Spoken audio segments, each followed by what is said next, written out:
right, so we're here in the reptile room and we have Crouton currently laying eggs. We've got one egg out and she's working on another one. Oh, there it is. And it's a beautiful fertile egg. So these eggs were from Crouton and Pringle. So we should have some leather backs in here. Yeah. Okay, baby. So I'm getting the egg box all ready. I've got my hatch rite in here. I'm gonna get it moist. And then we've got the incubator fired up, so we're ready to go. We're gonna have some nice baby dragons come out of this pairing. I think this clutch is gonna be really, really great. And I'm super excited that we actually got to catch an egg being laid on film, because what are the odds of that happening? Which is just absolutely amazing. So I'm gonna stay here and support her and make sure that everything goes well with this lay, and then we'll get her fed up, rehydrated, and get these eggs in the incubator and see what happens in a few weeks. So if you guys watch the Facebook, you know that we have 3 very pregnant little girls in here. We have Noelle with her first pregnancy, and then we have Gloria and Fiona. This is round 2 for them, and then Rosie's just the midwife over there. So she makes sure, and actually it's so cute when the babies are born. Rosie definitely helps out, but we didn't breed her in time, and by the time I had males, she was too old to have a first litter. So she unfortunately will never be a full mom, but she definitely adopts all the little babies when they come out, and she's such a sweet girl. So we just did a full deep clean on the enclosure today.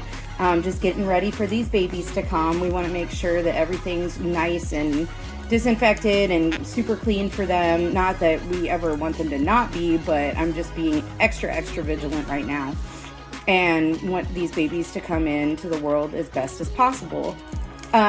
So I thought I would give you guys a little tip that I recently learned and wish somebody would have told me, so maybe I can save someone else from it. But I really do like the CNC cages with this coroplast, I guess, lining in it, but they eat it, and it's so bad. And this stuff is way too expensive to have them just gnaw through it. So I found out that Cagetopia actually sells these little guards that keep, you see that black strip on the kitchen area over here?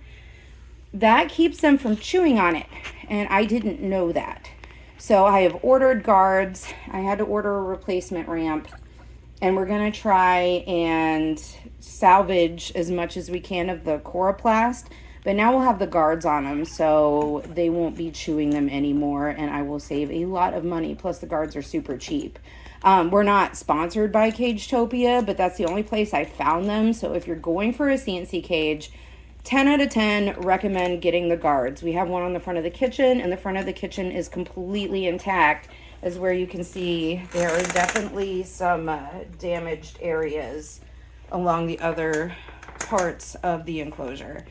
So I just wanted to throw that out there for all of my guinea pig loving fans, that that's a definite must when you're using a CNC cage to preserve your wallet and your enclosure.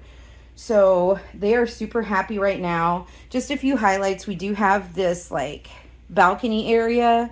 So I put some bedding and some absorbent padding underneath for them to play in. And I throw some treats up here. This is kind of where they come when they want some quiet time by themselves. There's usually only one of them up here at a time.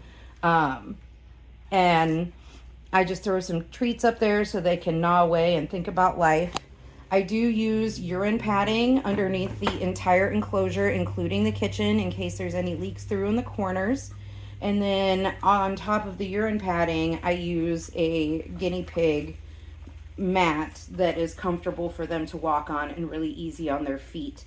I keep a urine pad in the kitchen area to soak up anything. I was using aspen shavings, but it was getting really messy, and I find it's just so much easier to rip out a urine pad and put a new one in. So we're going with that now. I absolutely love these hay hoppers, these cloth hay hoppers, and I actually started selling them at shows because of the fact that they are just so easy and they keep the hay mess to a minimum. I also like the KT food hopper I have because there's less food waste, and I'm not constantly feeding them 20 times a day. It's made my life so much easier. And if you guys know how many pets I have, if I can make my job easier, I'm definitely going to do it. That way I have more time to play with them and enjoy my pets and not just be constantly cleaning everything.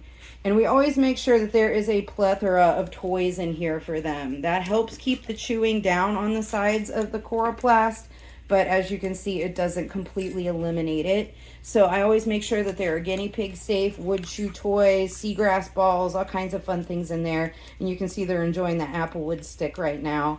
And so, oh, and she's enjoying her grass ball too.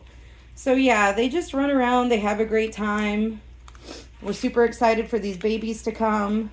We really try and give them just a really, really nice haven for a perfect life, and they seem quite happy.